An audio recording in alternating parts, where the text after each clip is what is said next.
Welcome to our second class. So previously we talked about HTML elements and how HTML elements have the opening tag, the content, and the closing tag. Now today I want us to talk about some elements that have no closing tag because they have no content. Okay, we call them empty elements. Okay, we're going to look at some of them. One of them is the input element. So this is how we write it: input input. Okay, so this input element is just the way it looks. In the input elements, that's where we enter, we type things in. I want you to look at them and how they look like. So this is an example of an input element that we've just added. Yeah, this is the input element. So if you've ever come across a form and you have to fill it in, these boxes where you type maybe your rows, you type rows here. This is called the input element. This input element has no content. Like it doesn't have this content like, hi, my school is on fire, but you can use it as it is, okay? Now, the other example of an empty element is an image, okay? The image is an input element. So you come down here, put the opening tag, img, okay? That is a tag for an image. And in here, you have to specify which image you're talking about. So what you do, for me, what I did, go on the net, get an image. Let me see, where can I get an image? I can get an image. Let me get an image here. Copy image. Go to your folder on the desktop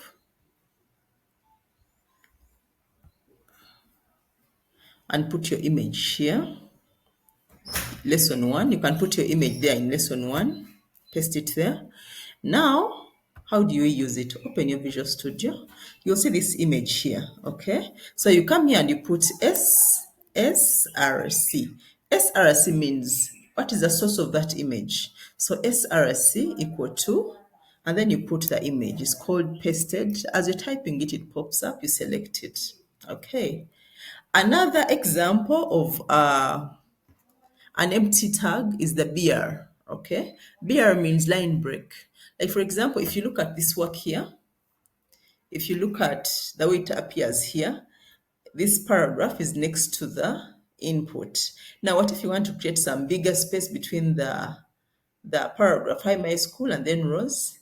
Use the BR. So you enter here and put a BR tag, BR. It has no closing tag, okay?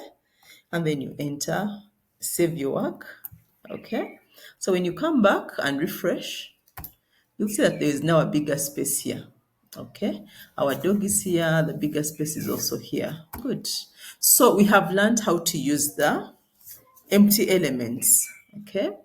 The next thing that we're going to cover in this class are attributes. Okay, what are attributes? Attributes are, they talk about the element, their description of that element. For example, if you have the element, which is a P element, and you want to add maybe a class to it, I'll show you what we use a class for. We use class for styling.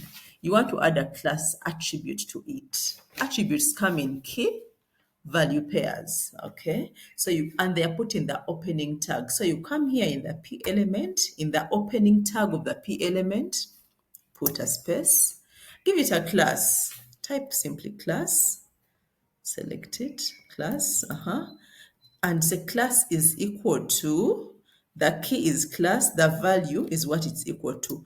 And we put the values in quotation marks. For example, class is equal to Josh. You put anything you want, okay? But these attributes are standard. In the image here, we have SRC. SRC is the key and the value is the source of the image. Let's also add the width of this image, and we add width like that, width. That is the key. After an attribute, you put a space. Width is equal to quotation marks. Don't forget the values of the attributes, we put them in quotation marks. Let's put maybe 300. 300 will means 300 pixels, 300 pixels. And then the height, yeah, and then the height, this is how we write the height. Every attribute has a key. This is height is the key, equal sign, and then the value in quotation marks. So height is equal to 400 pixels. You can put any number you want.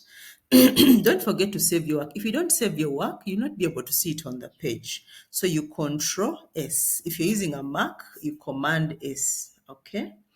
Now open your work and then refresh. You just tap on your browser. Isn't it opening? Tap on your browser and then refresh. Okay. So when you refresh, you see that the image has become bigger because the attribute made it bigger. All right. We also have some other elements, like for example, if you want to create a link, you create we use an A element. You come down here and put opening tag A. We are going to put this is not an empty element, but I want to explain the attributes.